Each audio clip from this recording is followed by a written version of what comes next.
Perfeito. Deixa eu botar outro trecho também que me chamou a atenção. Deputado, o senhor defendeu aqui os réus e acusados da invasão dos prédios dos três poderes em 8 de janeiro, falando sobre individualização de pena. E eu já ouvi entrevistas do senhor que o senhor falou que eles são presos políticos. Eu queria entender, o senhor citou hoje o Anderson Torres, eu queria saber exatamente quem são esses presos políticos, se eles incluem o Roberto Jefferson, que atirou na Polícia Federal, se eles incluem o Daniel Silveira, que ameaçou claramente os ministros do Supremo, e se a individualização de pena é tão importante, como é que você faz para individualizar a pena de uma turba de 5 mil pessoas que estão dispostas a invadir os prédios para chamar as Forças Armadas para dar um golpe no país? Conrado, na verdade, não é individualização de pena, é individualização de conduta e individualização de provas. Certo? No Estado Democrático de Direito, se eu for acusar você de um crime, eu não posso dizer assim, o Bernardo estava lá no Roda Viva, algumas pessoas bateram numa pessoa, então logo o Bernardo tem que responder o processo. Posso fazer isso? Não, mas é exatamente o que está acontecendo nesse caso. Houve uma acusação em que a tese do Ministério Público... Pode. Por que ele não falou isso no caso do Mensalão? Então, qual que é a individualização de conduta de José Dirceu? Quando ele fez acusação contra Lula, qual a individualização de conduta do Lula fora ser presidente da República? O despreparo do jornalista, né? Que coisa. Quer dizer, ninguém faz essa questão para ele? Por que o senhor fez um PowerPoint onde o senhor não individualizou a conduta de Lula? Qual que foi a individualização de conduta dele fora ser presidente? A Lava Jato é baseada exatamente na não individualização de não individualização de conduta. Né? Quer dizer, então eu fico absurdizado com é o exemplo de como passar a mão na cabeça desse homem. Foi. Estavam todas as pessoas juntas, umas incitando o comportamento das outras, logo todas devem ser responsabilizadas. Ou seja, estava passando lá, foi pega, estava lá por qualquer razão, foi pega, estava lá com pautas diferentes, foi pega, estava lá contra a violência, e imagens das câmeras de segurança mostraram que tinha pessoas buscando evitar qualquer dano, qualquer atentado. Prédio, deputado. Peraí, Vera, só deixa eu concluir. Então, o que você precisa fazer? Você precisa dizer o que cada um fez, e você tem câmeras de segurança para você fazer isso, para você individualizar o que cada um fez. Nunca na Lava Jato a gente acusou qualquer pessoa sem ter uma individualização da conduta, sem ter provas individualizadas. Isso é exigido pela lei. Só fizeram isso. Ele me aponte qual o momento do processo de Lula onde ele diz que Lula comandou um ato de corrupção. Ele me diz. Aonde? Eu conheço todo esse processo, eu dei parecer sobre ele para a ONU. Conheço cada folha desse processo. Me diz um ato, um momento em que Lula determinou a prática de corrupção. Ele nem é acusado disso.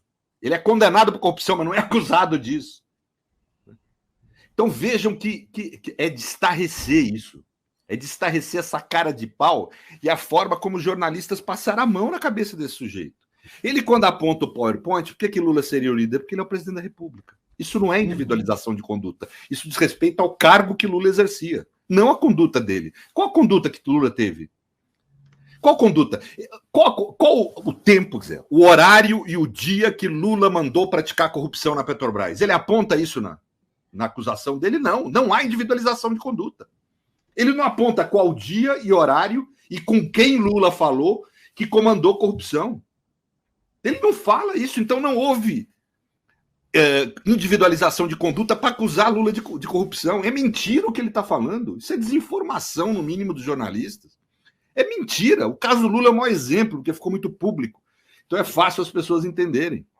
Qual o momento da acusação que Dallagnol fez contra Lula em juízo em que ele aponta o dia e horário em que Lula determinou corrupção na Petrobras?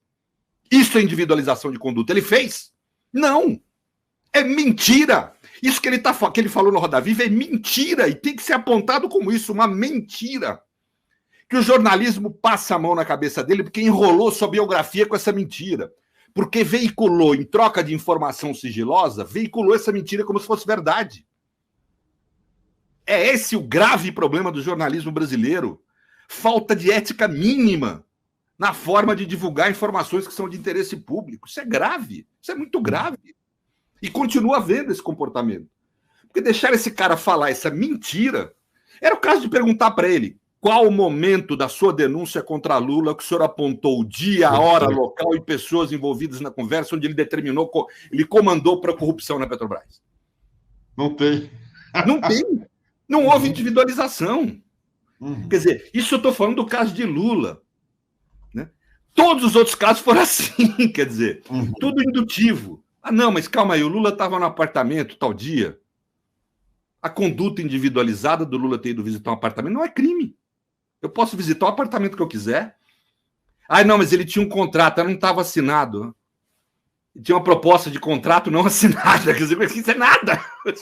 Não é nada. Quer dizer, então, não houve esse tipo de nem de individualização, nem de prova mínima de nada. Foi condenado assim. Quem fala não sou eu. Quem fala isso é a ONU. É a Corte de Direitos Civis da ONU. 17 juristas de 17 países diferentes, sem nenhum interesse no Brasil, unanimemente falam isso. Então, quando ele fala que na Lava Jato havia individualização, ele está se contrapondo à ONU, a Organização das Nações Unidas. Quer dizer, é uma mentira o que esse sujeito falou e ninguém ali enfrentou.